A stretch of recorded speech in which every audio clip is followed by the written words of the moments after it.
O projeto começou em setembro do ano passado. Quer dizer, foi a primeira vez que a gente tocou junto, né? Mas desde 2011, quando eu conheci Diego no curso, a gente vem conversando e tem a mesma vontade, tinha essa mesma vontade de fazer um som pós-rock, né? Um som ambiente. Na verdade, acho que a gente não escolheu o pós-rock, a gente foi escolhido. Porque eu acho que é um estilo que pouca gente curte, do geral, mas quem curte, curte muito. Ele é basicamente caracterizado por um estilo de música ambiental, na qual proporciona ao ouvinte a viagens inimagináveis.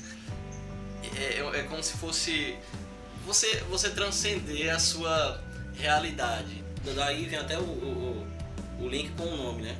É você deixar o planeta, você ouvir e se desligar do mundo, dessa correria, e só ouvir o som.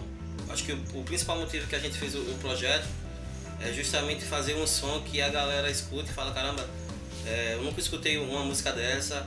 Ou então muitas pessoas chegaram pra gente depois do show que a gente fez, do primeiro show, falaram, que música massa, eu nunca escutei nada parecido. Ou então, caramba, a música de vocês me fez viajar.